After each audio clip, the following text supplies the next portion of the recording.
Muy buenas tardes a todos. Perdón. Comenzamos una nueva conversación de este ciclo de conversaciones de San Esteban, dedicado este año, como ya creo que sabe la mayoría de todos ustedes, a las reformas necesarias para un cambio, o para un cambio en la sociedad, o para una sociedad en cambio.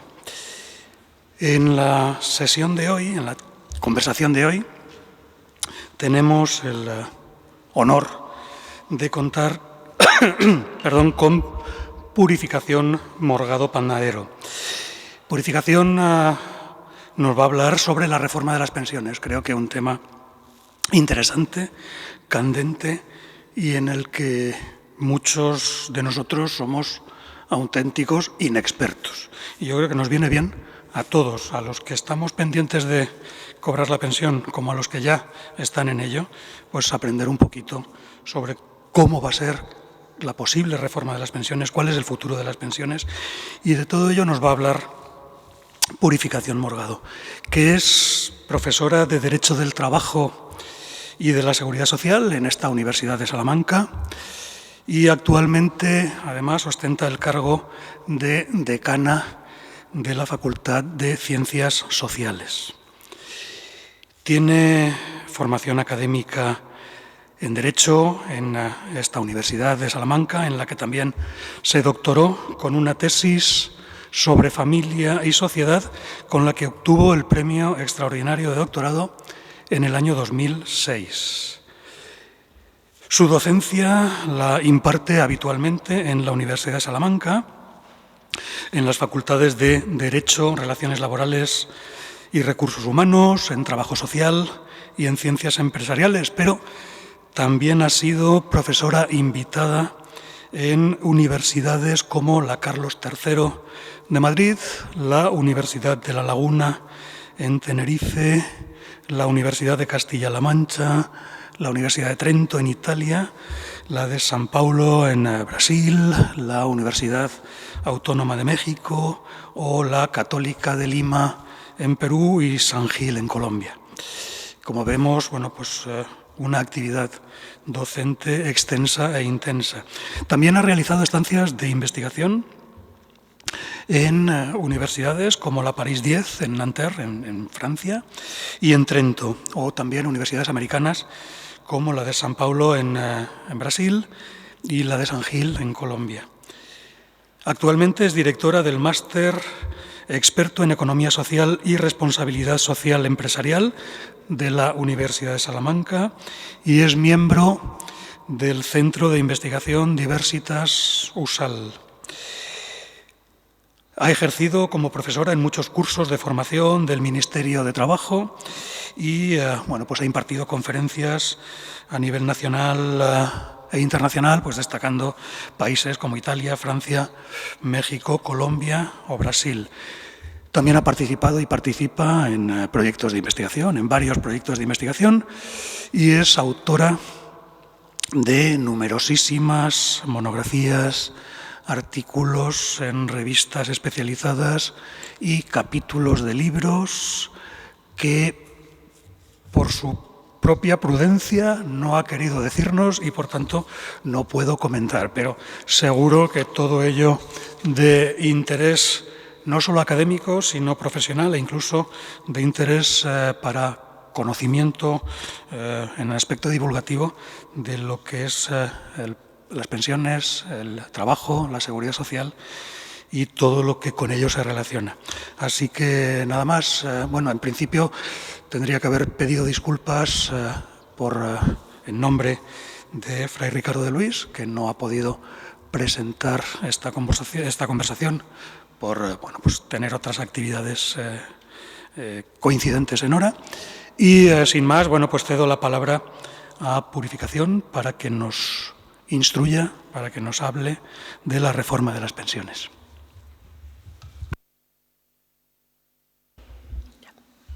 Buenas tardes.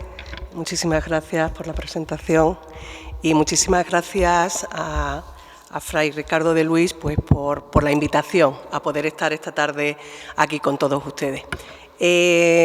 Agradecerles que en esta tarde de enero, buena tarde que hemos tenido y buena noche, hoy se celebra además San Ildefonso, el patrón de mi pueblo, en la provincia de Cáceres, un pueblo que se llama Salorino, y también es San Raimundo de Peñafort, que es el patrono de Derecho. Así que hoy, para quien les habla, es un día y ha sido tradicionalmente un día de fiesta que hoy vengo a compartir con ustedes.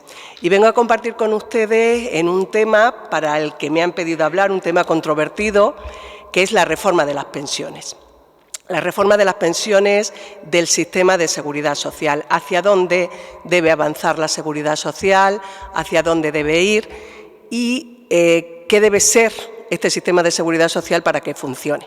Yo quiero comenzar diciendo, un poco por las caras que hoy nos acompañan, que estén tranquilos los que cobran la pensión. A ustedes nadie se las va a quitar, ¿eh?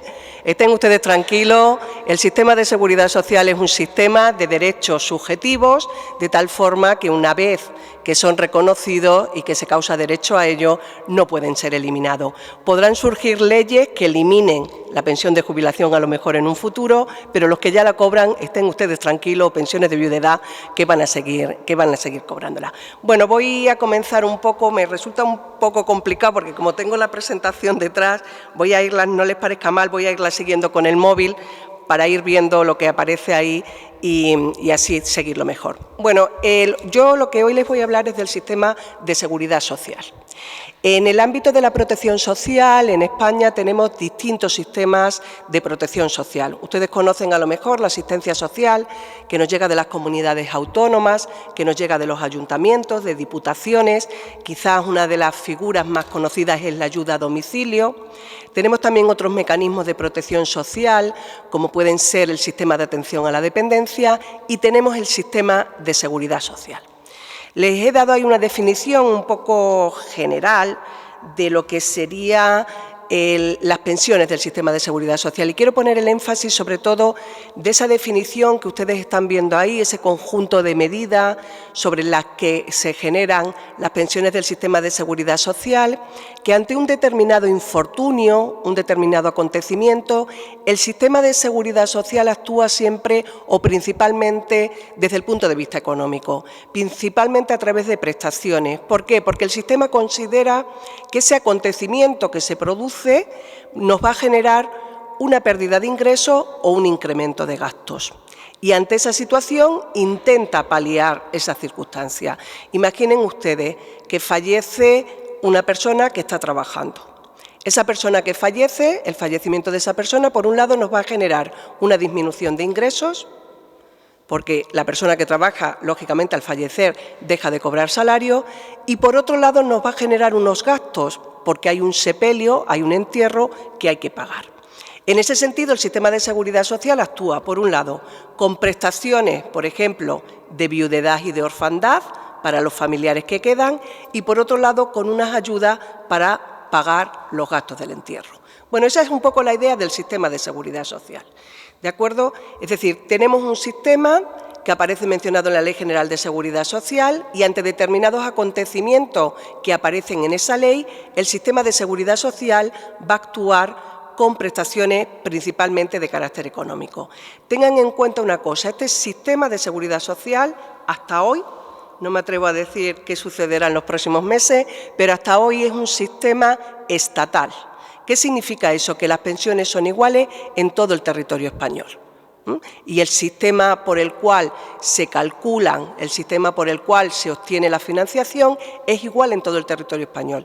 Y digo que no sé porque depende hacia dónde avancemos en los próximos meses en las posibles negociaciones que se produzcan en el ámbito del Gobierno, pues pudiera ser que hubiera modificaciones en la Constitución española y este sistema cambiará. Pero actualmente, como les decía, es un sistema estatal. Y quería decirle también que exclusivamente el sistema actúa en los casos que prevé la ley. Vamos a ir viendo un poco qué tipo de prestaciones nos encontramos. Y miren, ahí tenemos, les señalo, por un lado prestaciones económicas y por otro lado prestaciones en servicios o de carácter asistencial. Todas esas prestaciones nos las puede dar el sistema de seguridad social. Las que más conocemos son las económicas. Y ahí les pongo un poco los tipos de prestaciones económicas que tenemos. Tenemos subsidios, que son prestaciones de corta duración.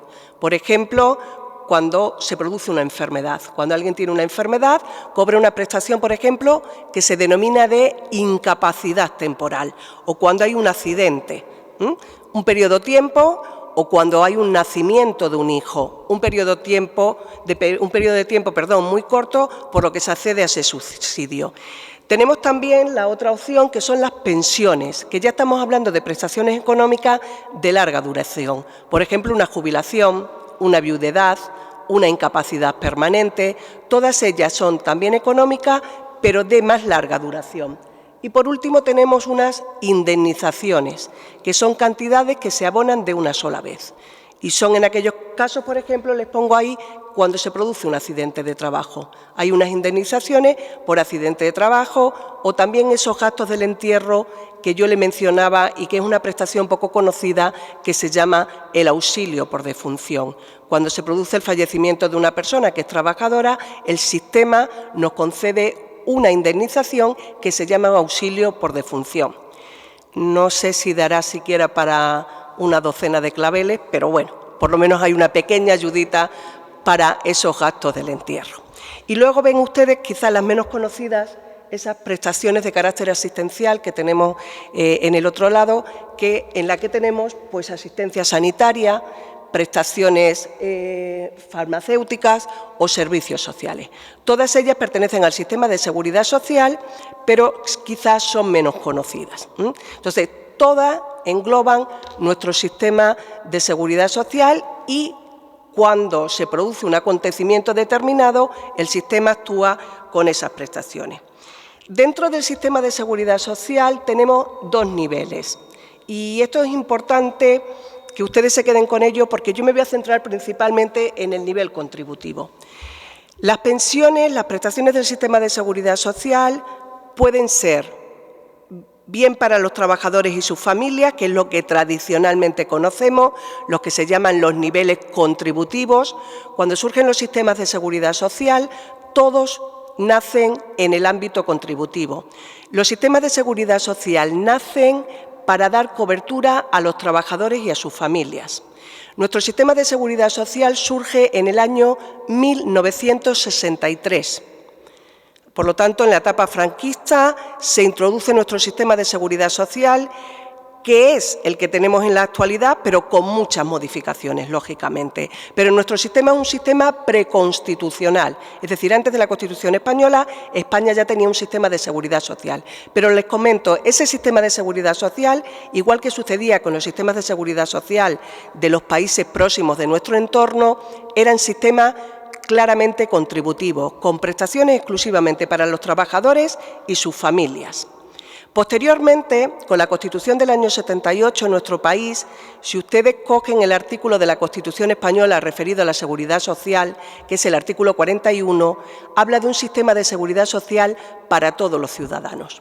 Es decir, la Constitución española intenta que ese sistema de seguridad social que nosotros teníamos desde el año 63 exclusivamente para los trabajadores y sus familias sea un sistema universal, es decir, que aquellas personas que no sean trabajadores y que no sean familiares de trabajadores puedan también obtener prestaciones del sistema de seguridad social.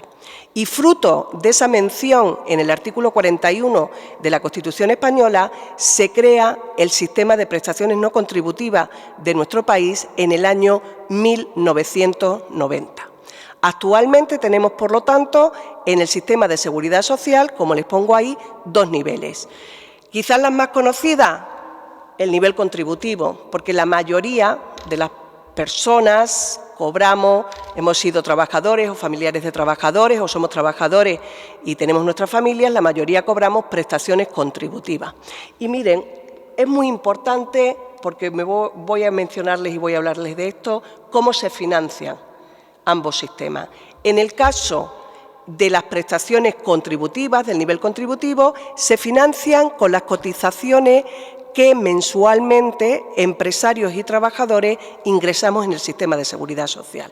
como una especie de impuesto, de tasa, que de nuestra nómina nos detraen una determinada cantidad si somos trabajadores y junto con la cotización que hace el empresario se ingresan al sistema de seguridad social. En el caso de los trabajadores autónomos, directamente esa cuota la paga el trabajador autónomo. Entonces, son financiadas con cotizaciones del sistema a través de empresarios y trabajadores. ¿Qué sucede con las del nivel no contributivo? Pues miren, inicialmente también se pensó y se hizo al principio, en los primeros años, que estas prestaciones se financiaran vía cotizaciones. Pero ¿cuál es la diferencia? Que aquí estamos hablando de prestaciones que no son para trabajadores y sus familias, sino que son para ciudadanos que no pueden acceder a las del nivel contributivo, porque no han cotizado el tiempo suficiente para poder acceder a ellas. ¿Qué criterios se tienen aquí en cuenta en las prestaciones no contributivas? Pues criterios que no tienen nada que ver con el mundo laboral. Por ejemplo, la residencia en España durante un determinado periodo de tiempo, una carencia de ingresos, estar por debajo de unos ingresos que anualmente se fijan en la Ley de Presupuestos Generales del Estado. Por lo tanto, tiene un carácter más asistencial. Nos recuerda un poco a lo que es la asistencia social. ¿Qué sucede? Que esas prestaciones van a ser financiadas por la Ley de Presupuestos Generales del Estado. El Estado todos los años va a destinar una cantidad de su presupuesto a las prestaciones no contributivas. Entonces, las fuentes de financiación de donde obtenemos el dinero para pagar unas prestaciones u otras van a ser distintas. Quédense con eso. Nivel contributivo para trabajadores y sus familias, vía de financiación, cotizaciones de empresarios y trabajadores. Las del nivel no contributivo, un carácter más asistencial, para todos los ciudadanos que cumplan unos requisitos, van a ser financiadas por el propio presupuesto de la Seguridad Social. ¿De acuerdo? Bueno, dicho esto, vamos a ver ahora, por favor, la siguiente diapositiva. ¿Qué tipo de prestaciones? Nos vamos a olvidar del nivel no contributivo ya. Nos vamos a centrar en el contributivo, que es el problemático. Vamos a ver un poco las prestaciones del sistema de seguridad social desde el ámbito contributivo. Algunas de ellas también podrían darse en el nivel no contributivo, pero voy a hablar solamente de las del nivel no contributivo. Perdón, del nivel contributivo. Me estoy refiriendo a las prestaciones económicas. ¿Cuándo podemos obtener prestaciones económicas de la seguridad social en nuestro país? En primer lugar, en los supuestos de incapacidad temporal. Trabajadores que tienen enfermedades o accidentes que le imposibilitan para seguir prestando servicios. No pueden trabajar y el sistema le da una prestación económica durante el tiempo que no pueden asistir al trabajo. Es lo que se llama la incapacidad temporal, que me imagino que todos los que trabajan o han trabajado a lo largo de su vida profesional han sufrido en alguna vez un periodo de incapacidad temporal. El segundo grupo tiene que ver con la maternidad, paternidad, lo pongo así, aunque ahora recibe otro nombre, pero para que ustedes sepan a qué me estoy refiriendo, cuando se produce el nacimiento o la adopción de un hijo. Maternidad, paternidad, el riesgo durante el embarazo, que es cuando la persona que está embarazada tiene riesgo de aborto por el trabajo que desempeña, el riesgo de la lactancia natural, que sucede lo mismo, cuando la profesión repercute sobre la lactancia del menor, el cuidado de menores afectados por enfermedad grave. Luego están los supuestos de incapacidad permanente, es decir, personas que han sufrido un accidente o una enfermedad y que ésta tiene carácter definitivo. También hay una prestación que es la incapacidad permanente. La jubilación, que la conocerán perfectamente, el desempleo, que también lo conocen, y por último, la muerte y la supervivencia, las prestaciones por muerte y supervivencia, que son las que les comentaba de orfandad, de viudedad y demás. Bueno, ese es nuestro sistema de seguridad social. Cuando sucede alguna de esas circunstancias, podemos cobrar esas prestaciones del sistema de seguridad social. Ahora voy a ir un poco descendiendo. Quiero decir, les he colocado a ustedes un poco cómo es el sistema, qué características tiene desde el punto de vista de las prestaciones. Vamos a meternos ya en el quid de la cuestión. Por favor, puedes. Las reformas de seguridad social. ¿Hacia dónde debe ir la seguridad social y hacia dónde se están produciendo las principales reformas? Fundamental, la importancia del Pacto de Toledo. No sé si alguien por aquí ya había oído hablar del Pacto de Toledo. Amparo, tú sí, por supuesto. Es difícil, hacer una conferencia de este tipo teniendo aquí a la antigua directora general de Trabajo de la Junta, es complicado. Bueno, gran amiga, gracias Amparo por estar aquí. Como les comentaba, la importancia del Pacto de Toledo. El Pacto de Toledo se produce en el año 1995. ¿Qué es el Pacto de Toledo? Pues es una reunión, como ustedes entenderán, en Toledo, no hay más, una reunión que se produce en Toledo, donde se reúnen una serie de expertos en materia de seguridad social. Hay expertos, había profesores universitarios, inspección de trabajo, gente de sindicatos, de asociaciones empresariales, gente que conocía la seguridad social. Y en el año 1995 se reúnen en Toledo y determinan hacia dónde debe ir la seguridad social. Esa reunión del Pacto de Toledo posteriormente se la institucionalizó y ahora mismo es una comisión de las Cortes Generales, del propio Congreso, ¿vale? Hay la Comisión del Pacto de Toledo que se reúne cada 2 o 3 años para analizar las pensiones del sistema de seguridad social y, sobre todo, para marcar las líneas hacia las que deben ir las leyes en materia de seguridad social. Y yo creo que es importante que ustedes conozcan esto porque muchas veces nos dan respuesta a por qué las leyes de seguridad social van en esa línea, porque muchas de ellas son directrices del Pacto de Toledo, de las personas que conforman el Pacto de Toledo. Sí quiero decirles que cuando nació el Pacto de Toledo en el año 95 era mucho mejor que lo que tenemos ahora. ¿Por qué? Porque el Pacto de Toledo ahora mismo está integrado principalmente por políticos y por personas con mucho poder en nuestro país, de grandes empresas, de la banca, también de sindicatos, pero se ha perdido ese carácter de gente técnica que en los inicios del Pacto de Toledo sí estaban, profesores universitarios, inspección de trabajo, gente que conocemos la teoría de lo que es la seguridad social, ¿no? ¿Qué significa eso? Pues que ahora la Comisión Parlamentaria, como ustedes comprenderán, en muchos casos tiene intereses que nosotros, cuando estábamos, yo no estaba, ¿no?, pero hablo un poco como en representación de los técnicos que sí estaban, nosotros no teníamos. Entonces, el Pacto de Toledo, a mi modo de ver, ha perdido un poco esa identidad. Bueno, esa reunión, como les dije, del Pacto de Toledo, analiza nuestro sistema de seguridad social y establece hacia dónde debe ir el sistema de seguridad social para que funcione. Y establece 2 ejes que se han mantenido a lo largo del tiempo. La última reunión del Pacto de Toledo, las últimas menciones han sido hace un par de años. Ha habido una reunión del Pacto de Toledo mencionando hacia dónde debe ir nuestro sistema. Y siempre se centran principalmente en 2 líneas, los 2 principales problemas de nuestro sistema: la financiación del sistema de seguridad social y, en segundo lugar, las necesidades en materia de acción protectora, es decir, cómo tenemos que cambiar las prestaciones del sistema de seguridad social para que lleguen a más personas y para que cubran más necesidades. La financiación, por favor, la financiación del sistema de seguridad social. Les hablo del nivel contributivo. Recuerdan ustedes el nivel dirigido a trabajadores y sus familias. El no contributivo no nos interesa porque son una cuantía de la Ley de Presupuestos Generales del Estado, una cuantía del sistema de seguridad social que la destina a prestaciones no contributivas. El problema está con las contributivas. ¿Por qué? Porque estas se financian con las cotizaciones de empresarios y trabajadores. Y dentro de esas modalidades de financiación tenemos 2 sistemas.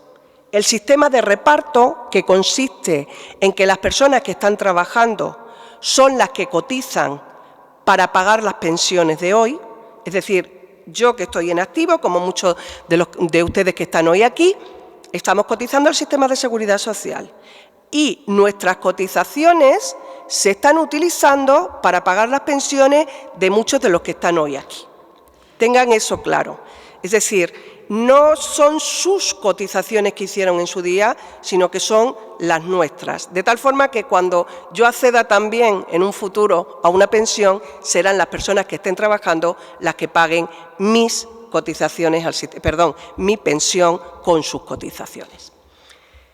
La capitalización es otro sistema.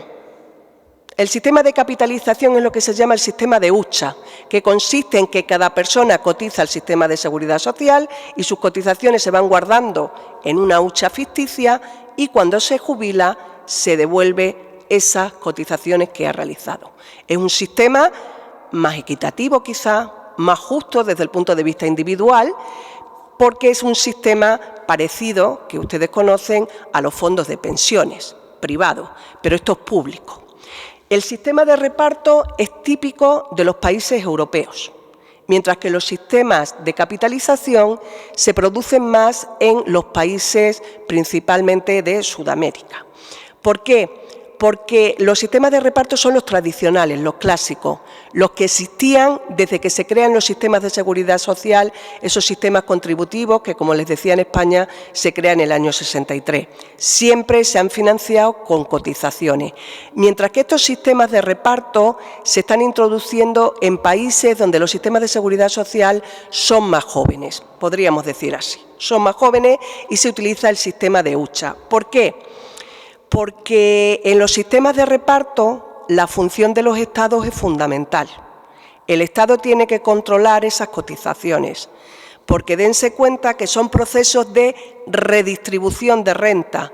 Se cotiza, se obtiene el dinero y se le da en pensión a las personas que están cobrando. Es lo que se llaman sistemas de redistribución de renta. Redistribuimos la renta y pagamos las pensiones a los que tienen derecho a ellas. Pasamos a la siguiente. Vamos a centrarnos en la financiación en España. España tiene un sistema de reparto, el que les mencionaba. Es un sistema donde cotizamos empresarios y trabajadores autónomos también cotizan con sus cuotas y esas cotizaciones se ingresan en el sistema de seguridad social y según se ingresa salen para pagar a los pensionistas que en ese momento tienen acceso a prestaciones. Es un sistema de cotización mensual, me imagino que todas las personas que han trabajado lo conocen, se detrae de la nómina unos porcentajes de cotización y esos se ingresan en el sistema y de ahí luego, ya les digo, se pagan las pensiones. Pero los sistemas de reparto, y ahora vamos a ver por qué, están en un proceso de crisis. ¿Qué están haciendo los países nórdicos? Que para que ustedes se hagan la idea, nosotros a nivel europeo tenemos como tres tipos de sistemas de seguridad social. Los países nórdicos, Suecia, Finlandia, Noruega, Dinamarca, que están a años luz de nosotros, o sea, el prototipo de sistemas de seguridad social son los sistemas nórdicos, son unos sistemas muy potentes, con un montón de prestaciones, con unas cotizaciones muy altas, allí se cotiza muy alto. Claro, ustedes me dirán, es que los salarios son más altos, pero yo me refiero a los porcentajes. Los porcentajes de cotización son muchísimos más altos que en otros sitios. Hay sistemas intermedios, como es el caso de Francia. Francia también tiene un buen sistema de pensiones de seguridad social. Miren, yo pongo este ejemplo muchas veces. Yo en el año 99-2000, en el 99 y en el 2000, estuve viviendo en Francia con una beca que estaba haciendo entonces mi tesis doctoral. Y mi tesis era sobre familia, seguridad social, y a mí me sorprendió muchísimo, porque en Francia había una prestación que era cuando una persona tenía niños pequeños en casa, contrataba a una persona para que los atendiera. Y la cotización por esa persona que contrataba era la prestación que le daba el sistema de seguridad social. Es decir, esa persona era dada de alta en el sistema, empezaba a cotizar, y la cotización no la pagaba el padre o la madre, sino que la pagaba el sistema de seguridad social. ¿Vale? Yo cotizaba, pero percibía una prestación por esa cotización. ¿Qué significaba eso? Que todo el mundo que tenía a alguien en casa para atender a sus hijos, la daba de alta al sistema de seguridad social. Les estoy hablando del año 2000. En España estamos en el 24 y seguimos igual. Era una forma de esa economía sumergida que tenemos muchas veces en casa, que tenemos una persona que nos ayuda con los niños, que nos ayuda con la casa, pues la dábamos de alta al sistema de seguridad social. Esa persona empezaba a cotizar y en un futuro iba a tener una prestación. Y a las personas, a los familiares, no les costaba dinero porque era el propio Estado, mediante una prestación de seguridad social, quien pagaba la cotización. Claro, eso generaba que disminuyera la economía sumergida y generaba una persona cotizando y una persona más para obtener pensión en un futuro. Bueno, pues ese tipo de cosas a lo mejor nos las tenemos que plantear porque soluciones hay. soluciones hay y podemos salir adelante. Bueno, como les comentaba, estos sistemas de financiación, de reparto, pues están en un momento de crisis, podríamos decir. Yo ahora les voy a comentar cómo podríamos eliminar esto. ¿Y qué están haciendo los países nórdicos? Seguimos con nuestros sistemas de reparto, seguimos con las cotizaciones de empresarios y trabajadores para sufragar nuestras pensiones, pero están introduciendo sistemas mixtos. ¿Por qué? Porque ya están introduciendo cuotas de lo que se llama capitalización. Es decir, que un trabajador, por ejemplo, sueco, tiene unas cotizaciones que van por el sistema de reparto, pero además tiene otras cotizaciones que van por capitalización. ¿Qué significa eso? Que cuando esa persona se jubile, tendrá que depender de las cotizaciones que haya, de los nuevos trabajadores para pagar su pensión, pero además tendrá extra una parte de su pensión por el sistema de capitalización que lo tendrá metido en su hucha, de tal forma que su pensión va a ser mayor. Habrá cotizado más, pero también va a cobrar mayor pensión. Es un sistema mixto. Problema importante. ¿Qué sucede con los sistemas de reparto? Yo les estoy diciendo que los sistemas de reparto se financian con las cotizaciones de hoy, se pagan las pensiones de hoy. Claro, ¿cuál es el problema? Que hay una importante relación con la estructura demográfica de un país. Yo esto a veces cuando lo explico a los chicos les pregunto, y hagan ustedes la misma, ¿cuántos hijos tienen ustedes? Claro, a ellos les pregunto cuántos hermanos son, mis chicos tienen 20 años. ¿Cuántos hijos tienen ustedes? ¿Cuántos hermanos tienen? ¿Cuántos hermanos tienen sus padres o tenían sus padres? Hemos ido menguando, ¿no? Habrán empezado a lo mejor ustedes por 2, 3 hijos. Habrá gente que tenga más, pero la media. Habrá quien tenga uno solo. ¿Cuántos hermanos eran ustedes? 2, 3 o más. Y era normal ser más de 3 hermanos. ¿Cuántos hermanos eran sus padres? 6, 7. Los habrá de 2 y 3 también. Pero a que ustedes recuerdan muchos amigos que eran 7 y 8 hermanos. Ahora mismo los amigos de sus hijos son 7 u 8 hermanos y ya no les digo los que tengan ustedes nietos. ¿Los amigos de sus nietos algunos son 7 u 8? Vale. Miren, yo les pongo el ejemplo mío. Yo tengo una hija, solo. Si mi hija tiene que cotizar por su padre y por su madre, mal vamos.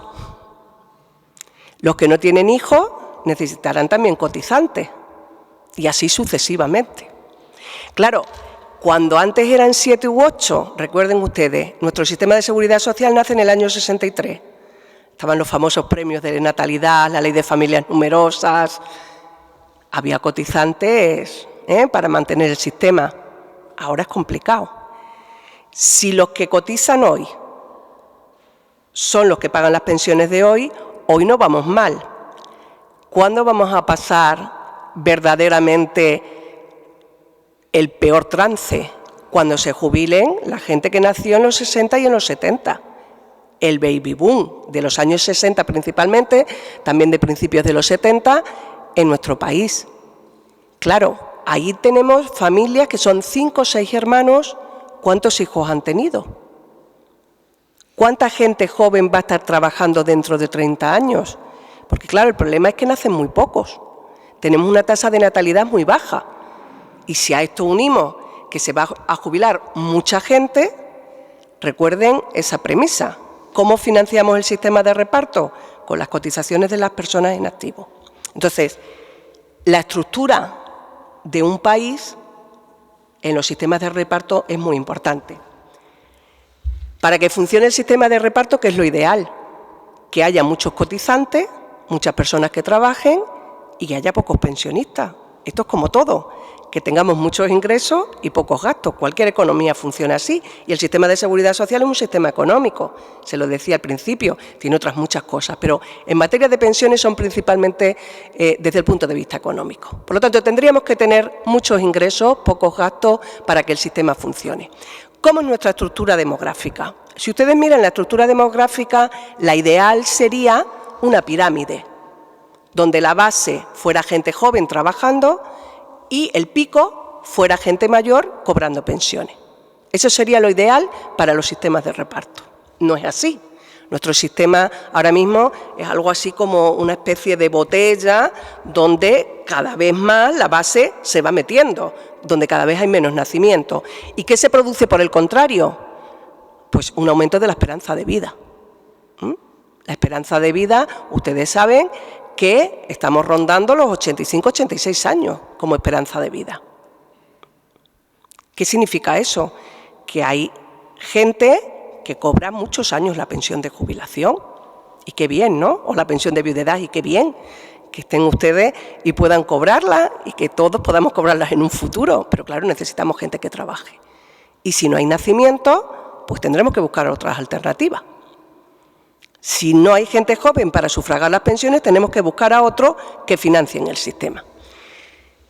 Incremento de la esperanza de vida y un envejecimiento importantísimo de la población. Y eso para los sistemas de reparto pues no es bueno. Se lo pongo entre posible crisis del sistema de seguridad social. Pues si no hacemos bien los deberes, sí. Pero hay alternativas. Lo que pasa es que hay que ponerlas en marcha. Miren, les menciono ahí una reforma que ha habido en el año 2021. La introducción de lo que se ha llamado el mecanismo de equidad intergeneracional. ¿Qué es eso? Se trata de un porcentaje nuevo de cotización. Es decir, ahora mismo, desde el año pasado, nosotros estamos cotizando un poquito más al sistema de seguridad social, todos. Se nos ha metido un pequeño porcentaje más, ahora mismo es de un 0,12 para los trabajadores, 0,58 para los empresarios, y estamos cotizando un poquito más. No lo notamos. Le estoy diciendo, en nómina, los trabajadores tenemos un 0,12. No se nota mucho. ¿Qué significa este incremento? Según las previsiones que se han hecho desde el Ministerio de Seguridad Social y desde el Ministerio de Economía, ese pequeño incremento mes a mes va a suponer, se lo tengo ahí, que a mitad de este siglo tengamos 130.000 millones de euros más por ese pequeño porcentaje. Que lo que pretende es que cuando las personas que nacieron en los años 60 y 70 se empiecen a jubilar, pueda tener el sistema de seguridad social más dinero, más dinero. Y es un pequeño porcentaje, seguramente si hay aquí personas que están en activo, igual ni siquiera lo han detectado. Un 0,12.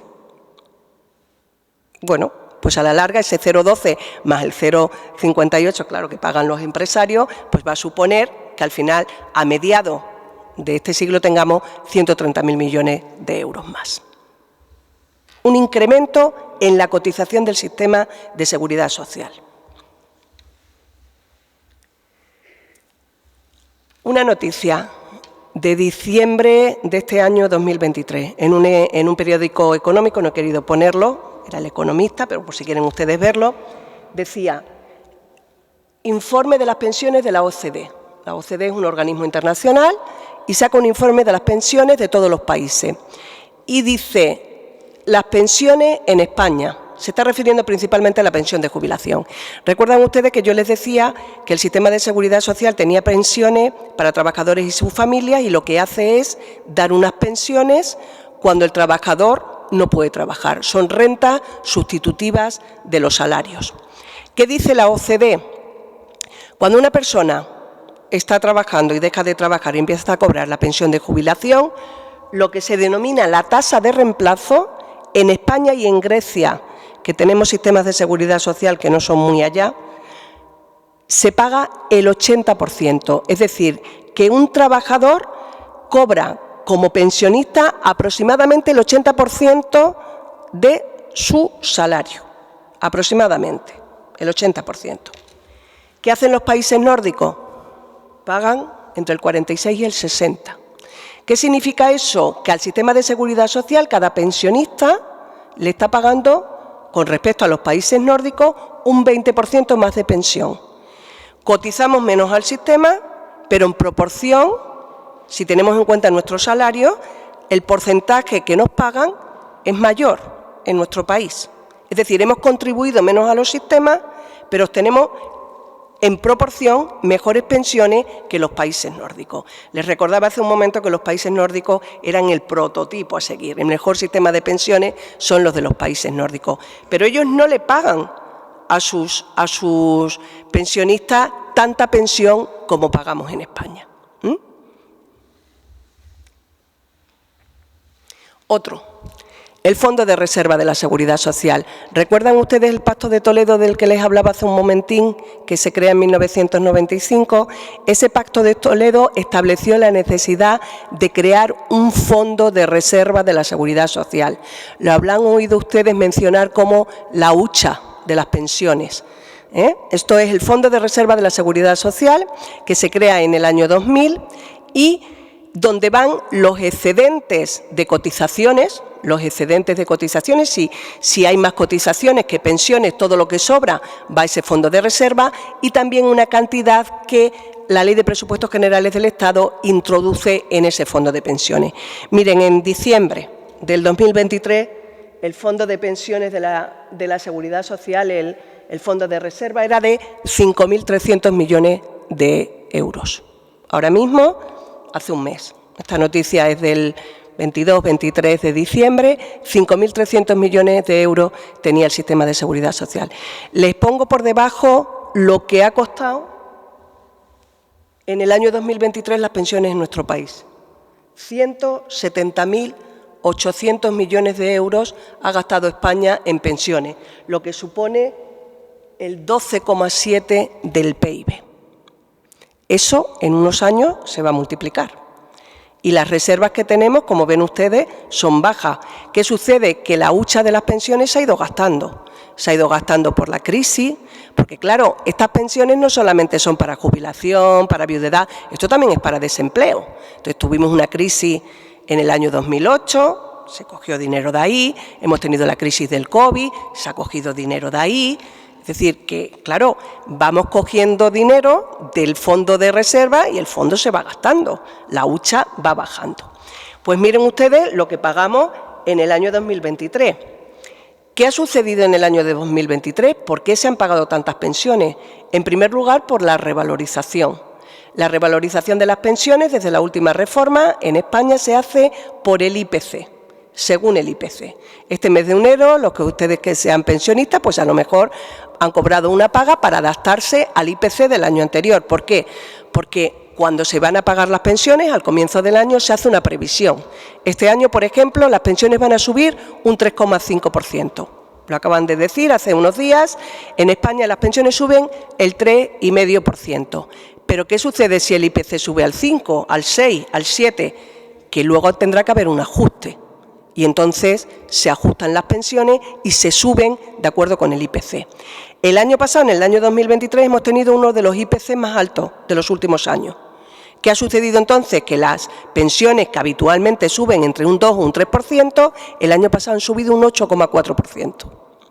¿Por qué? Porque el IPC ha sido muy alto, el índice de precios ha sido muy alto y para que las pensiones, lógicamente, se ajusten a los precios, hay que revalorizarlas. Entonces, eso ha supuesto que si lo habitual era un 3% o un 3,5%, como les estoy diciendo ahora mismo, hasta el 8,4% son 5 puntos casi. Es decir, ha habido que gastar más dinero en esa revalorización de las pensiones. Por otro lado, el efecto sustitución. ¿Qué está sucediendo? Que las personas que están empezando a cobrar pensiones están cobrando pensiones más altas que los que ya las cobraban. ¿Por qué? Porque muchísimas de las personas que ahora se están jubilando han estado en puestos de trabajo más cualificados, con más cotización, con salarios más altos y, por lo tanto, con pensiones más altas. Y, por último, también porque por ese incremento de la esperanza de vida se incrementa también el número de pensionistas. Todas esas cuestiones, lógicamente, hacen que el dinero se vaya gastando más. ¿Eso qué supone? Que, lógicamente, vamos vaciando el fondo de reserva de la Seguridad Social. Bueno, pues eso es lo que tenemos. esa es la situación. Tranquilos, que ya digo que los que cobren pensión a ustedes no les va a pasar nada. Los que vamos detrás son los que podemos tener problemas. Esta es la situación ahora mismo. Problemas con el sistema de reparto, por esa estructura demográfica, problemas también por esos incrementos de pensiones, por el envejecimiento de la población, por el aumento de la esperanza de vida. Bueno, pues todas esas circunstancias repercuten. Segundo tipo de problemas, los que tienen que ver con la acción protectora. Luego yo les voy a decir cómo podríamos superar algo de esto. El Pacto de Toledo, ese documento que les decía, esa comisión ahora mismo ministerial, también se ha fijado en la acción protectora, es decir, hacia dónde deben ir las prestaciones del sistema de seguridad social, qué debemos modificar, qué debemos reformar, qué debemos alterar para que las prestaciones de seguridad social lleguen a más personas. Pues algo que llevamos haciendo en los últimos años es que el régimen de trabajadores autónomos tengan cada vez unas prestaciones más parecidas a los del régimen general, que son los trabajadores por cuenta ajena. Si algunos de ustedes son autónomos o han sido autónomos, saben que han cotizado y que muchas veces no tenían derecho a prestaciones. Por ejemplo, hasta hace muy poquito, la cotización por accidente de trabajo, por enfermedad profesional, no era obligatoria en el régimen de autónomo. Ustedes habrán oído esto de, yo no me puedo poner enfermo porque soy autónomo y no cobro. Claro, porque ustedes no cotizaban por enfermedad profesional o por accidente de trabajo. Desde hace unos años ya, de forma muy reciente, se ha hecho obligatorio y los trabajadores autónomos tienen que cotizar por enfermedades profesionales y por accidentes de trabajo. ¿Qué significa eso? Que si tienen un accidente de trabajo, que si tienen una enfermedad profesional, van a tener acceso a una prestación del sistema de seguridad social.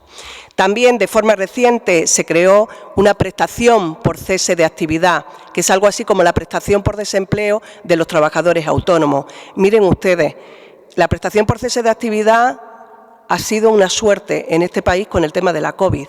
Si esa prestación no hubiera existido, muchos trabajadores autónomos no hubieran tenido ningún tipo de prestación de seguridad social.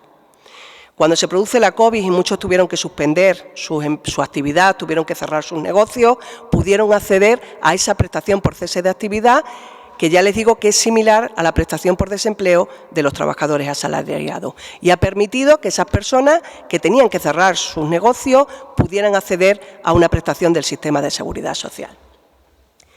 Prolongación de la vida activa. ¿Qué han dicho en el Pacto de Toledo? ¿Tenemos personas mayores? Pues que continúen trabajando. Entonces, ¿qué vamos a hacer? Vamos a modificar la edad de jubilación. En el año 2027 la edad de jubilación en España serán los 67 años. Y ustedes dirán, hombre, pues tiene sentido. ¿Cuántos de ustedes tienen 67 años o más de los que están aquí? Están aquí y son activos y pueden trabajar. No todos los sectores, evidentemente, a lo mejor. Pero es que los 67 años de ahora o los 65 de ahora no tienen nada que ver con los 65 de hace 20 años, o de hace 30, o de hace 40. Por lo tanto, como la gente vive más tiempo, también puede trabajar más tiempo. Entonces, en esa línea van las reformas de la pensión de jubilación. Vamos a alargar la vida profesional y vamos a sancionar a aquellos que se jubilen anticipadamente. ¿Por qué? Porque la gente puede seguir trabajando con 65 años. Ya le digo que no todos los sectores, evidentemente, y no todas las personas, pero sí es lógico que cada vez avancemos, dada que la esperanza de vida aumenta, que aumente también la edad de trabajar. Mejora de la pensión de viudedad a partir de los 65 años. ¿Por qué? Porque en muchas ocasiones es el único medio de vida. Entonces, que se den mejores pensiones de viudedad, sobre todo para aquellas personas a partir de los 65. Mejoras también de la pensión de viudedad para las parejas de hecho. Cada vez más hay personas que conviven maritalmente y no se casan.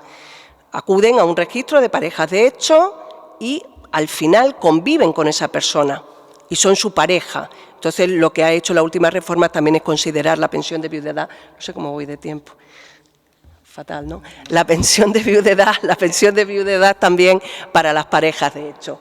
Mejoras también para la pensión de viudedad y de orfandad para las personas con escasos recursos económicos, personas en exclusión social, también para las mujeres porque en muchas ocasiones en materia de desempleo las mujeres tampoco tienen derecho a muchas prestaciones porque han dedicado su vida a cuidar a sus hijos, han dedicado su vida a atender las responsabilidades familiares y no han tenido una carrera profesional como la que han tenido muchos hombres. Entonces, en ese sentido, pues que haya mejoras también en las prestaciones por desempleo de mujeres y en las políticas de fomento de empleo para mujeres y, sobre todo, también temas de compatibilidad entre discapacidad y entre empleo.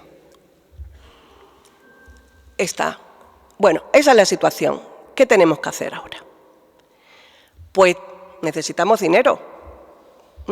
Esto es una economía, nos viene una muy buena en los próximos años, que van a ser las pensiones de jubilación de los que nacieron en los 60 y los 70, y hay que pagar esas pensiones. Y necesitamos dinero porque va a haber un incremento importante de gastos. Necesitamos ingresos. ¿De dónde vamos a tener estos ingresos? Pues de personas que trabajen. Necesitamos personas que trabajen. ¿Quiénes? Se lo decía hace un momento, las personas mayores. Políticas de jubilación que alarguen la vida profesional, que las personas se mantengan en su puesto de trabajo más tiempo. Siguen cotizando y siguen manteniendo el sistema de seguridad social.